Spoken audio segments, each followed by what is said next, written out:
Iran Israel युद्ध का सच, आखिर क्यों नहीं रुक रही मिसाइलें। दोस्तों नमस्कार। आज दुनिया की सबसे बड़ी खबरों में से एक है ईरान और इजरायल के बीच बढ़ता तनाव।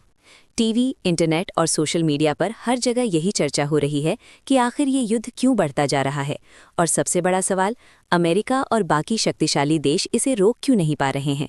अगर हम इस पूरी कहानी को समझना चाहते हैं तो हमें थोड़ा पीछे जाना होगा। इजरायल और ईरान की दुश्मनी कैसे शुरू हुई। दरअसल ईरान और इजरायल के बीच दुश्मनी कोई नहीं है। ये टकराव कई दशकों से चला आ रहा है। ईरान खुद को मध्य पूर्व का सबसे शक्तिशाली देश बनाना चाहता है, जबकि इजरायल भी इस क्षेत्र में अपनी ताकत बनाए रखना चाहता है। इसी वजह से दोनों देशों के बीच राजनीतिक, धार्मिक और सैन्य तनाव हमेशा बना रहता है। मिसाइल और हथियारों की ताकत। आज के समय में युद्ध सिर्फ सैनिकों से नहीं जीते जाते। अब युद्ध मिसाइल, ड्रोन, फाइटर जेट और साइबर तकनीक से लड़े जाते हैं। ईरान के पास भी कई शक्तिशाली मिसाइल सिस्टम हैं।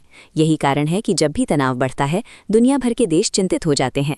कई रिपोर्टों में कहा गया कि ईरान ने अपनी लंबी दूरी की मिसाइलों का प्रदर्शन किया है, जिन्हें रोकना आसान नहीं होता। यही वजह है कि दुनिया भर के रक्षा विशेषज्ञ इस स्थिति पर लगातार नजर रखे हुए हैं। अमेरिका क्यों है इस मामले में शामिल?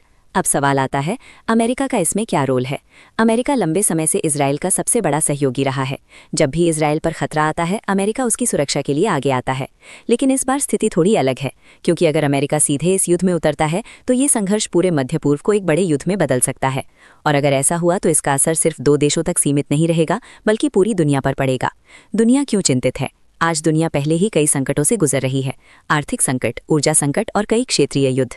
अगर ईरान और इजरायल के बीच बड़ा युद्ध छिड़ गया तो तेल की कीमतें बढ़ सकती हैं, व्यापार रुक सकता है और कई देशों की अर्थव्यवस्था पर भारी असर पड़ सकता है।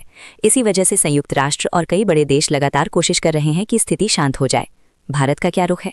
अब बात करते हैं भारत की। भारत का संबंध ईरान और इजरायल दोनों से अच्छा रहा है। भारत इजरायल से रक्षा तकनीक और हथियार खरीदता है, जबकि ईरान भारत के लिए ऊर्जा और व्यापार के लिहाज से महत्वपूर्ण रहा है। इसीलिए भारत हमेशा यही कोशिश करता है कि दोनों देशों के बीच शांति बनी रहे। भारत की नीति साफ है, युद्ध नहीं, बातचीत से समाधान। भविष्य में क्या हो सकता है? विशेषज्ञों का मानना है कि अगर दोनों देशों ने संयम नहीं रखा तो ये टकराव आगे और बढ़ सकता है। लेकिन उम्मीद ये भी है कि अंतर्राष्ट्रीय दबाव के कारण दोनों देश खुली लड़ाई से बचने की कोशिश करेंगे। इतिहास हमें ये सिखाता है कि युद्ध कभी किसी समस्या का स्थायी समाधान नहीं होता। असली समाधान हमेशा बातचीत, समझदारी और कूटनीति से निकलता है। निष्कर्ष तो दोस्तों, ईरान और इजरायल के बीच ये तनाव सिर्फ 2 देशों का मामला नहीं है।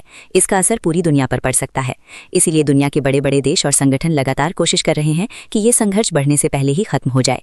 अब देखना यह है कि आने वाले समय में दोनों देश शांति का रास्ता चुनते हैं या फिर ये टकराव और बढ़ता है। अगर आप चाहें तो मैं आपको इसके साथ ऐसे ही वीडियो देखने के लिए हमारे YouTube चैनल को लाइक, शेयर एंड सब्सक्राइब करें।